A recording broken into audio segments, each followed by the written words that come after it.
Shalom, selamat pagi Zioners. Senang bisa menjumpai saudara di dalam program Pastor Talk.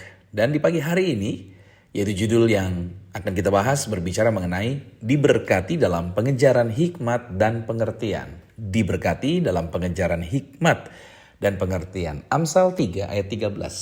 Saya bacakan buat saudara. Berbahagialah orang yang mendapat hikmat, orang yang memperoleh kepandaian. Nah, kitab Amsal mengajak kita untuk secara aktif untuk yaitu mengejar hikmat dan pengertian. Amsal 3:13 menyatakan berkat bagi mereka yang mendapatkan hikmat dan memperoleh kepandaian. Ini menekankan bahwa kebajikan ini bukan sekedar pemberian, tetapi hasil dari suatu usaha yang tekun dan bersungguh-sungguh. Ada dua kata kerja kunci di dalam Amsal 3:13 ini, yaitu mendapat dan memperoleh. Ini menegaskan perlunya kesengajaan, tindakan, dan tanggung jawab dalam mencari pengenalan akan Tuhan. Nah, hari ini saudara, kita akan merenungkan panggilan untuk secara aktif mengejar hikmat dan pengertian, serta bagaimana pengejaran ini memperkuat hubungan kita dengan Tuhan dan memenuhi tujuan kita sebagai orang percaya. Jadi ingat ya, hikmat dan pengertian ini menjadi bagian yang berkesinambungan di dalam kehidupan kita. Nah, pelajaran yang pertama yaitu mendapat hikmat. Ini merupakan perjalanan untuk penemuan. Nah, kata mendapat itu menunjukkan suatu usaha, pencarian, dan penemuan. Artinya hikmat tidak jatuh begitu saja ke pangkuan kita. Hikmat itu membutuhkan pencarian. Ini menggemakan janji dalam Amsal 8 ayat 17 berkata, "Aku mengasihi orang yang mengasihi aku. Dan orang yang tekun mencari aku akan mendapatkan aku." Nah, berikutnya artinya saudara bahwa untuk mendapatkan hikmat itu harus dimulai dengan takut akan Tuhan. Sesuai dengan Amsal 9 ayat 10, permulaan hikmat adalah takut akan Tuhan dan mengenal yang Maha Kudus adalah pengertian. Nah, ini tentang menyelaraskan hati kita dengan kehendak Tuhan. Menyerahkan keinginan kita dan mencari kebenarannya dalam setiap aspek kehidupan kita. Dengan kata lain, ini adalah sikap yang mau menghormati Tuhan. Nah, langkah praktisnya untuk kita bisa mendapatkan hikmat adalah terus dalamin firman Tuhan sesuai Mazmur 119 ayat 105. Firman Tuhan digali, firman Tuhan dibaca, firman Tuhan direnungkan, dan terus memperdalam yaitu tentang firman Tuhan ini untuk kita bisa mendapatkan atau memperoleh hikmat.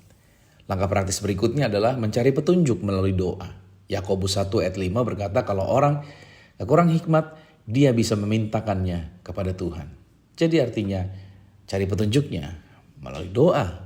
Jadi kalau saudara bingung langkah-langkah apa, ini caranya. Anda bisa datang sama Tuhan, berdoa, dan Tuhan akan memberikan petunjuknya buat saudara melalui hikmat tadi.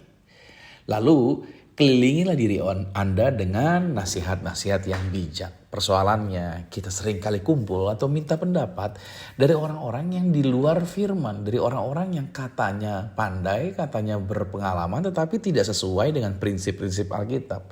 Kitab Amsal 13 ayat 20 telah mengatakan akan hal ini. Kelilingilah diri kita dengan nasihat. Bukan kelilingi diri kita dengan para toksik. Ingat baik, itu keputusannya ada di tangan saudara. Ini yang kedua yang kita pelajari hari ini di dalam kita mempelajari kitab Amsal 3:13, yaitu tentang diberkati dalam pengejaran hikmat dan pengertian, adalah kita memperoleh pengertian sekarang. Kalau tadi mendapatkan hikmat, sekarang kita belajar memperoleh pengertian. Berarti ini bicara mengenai proses pertumbuhan. Kata kerja memperoleh itu mengisyaratkan memperoleh melalui usaha. Artinya pengertian tidak datang secara pasif. Ia membutuhkan pembelajaran dan penerapan yang disengaja.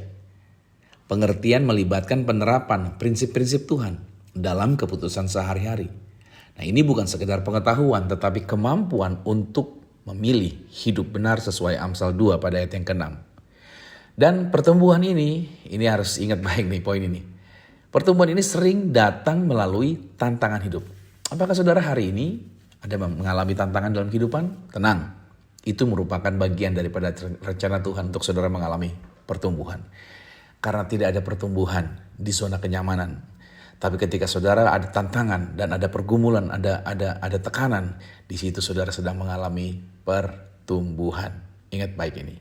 Pencobaan menyempurnakan karakter kita dan memperdalam ketergantungan kita kepada Tuhan seperti yang telah dikatakan di dalam Yakobus 1 ayat 2 sampai 4. Maka langkah praktisnya di dalam proses pertumbuhan ini adalah renungkan janji dan petunjuk-petunjuk Tuhan. Itu lagi kembali. Renungkan janji dan petunjuk Tuhan. Terus bersikap terbuka, mau diajar. Persoalannya banyak orang merasa sudah tahu, merasa sudah pintar.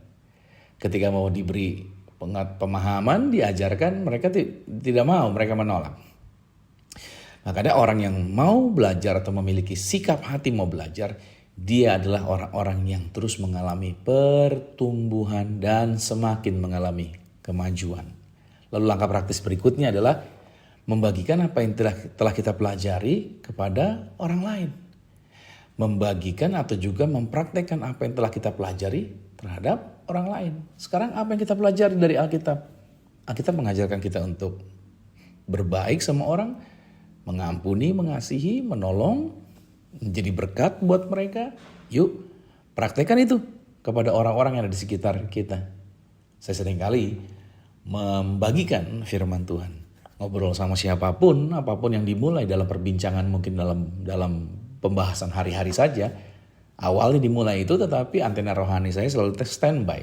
Sehingga perbincangan itu akan dibawa lagi atau saya ajak mereka untuk ngobrol tentang kebenaran firman Tuhan yang telah saya pelajari. Dan itu efektif untuk membuat saya mengalami proses pertumbuhan sehingga bisa memperoleh pengertian tadi.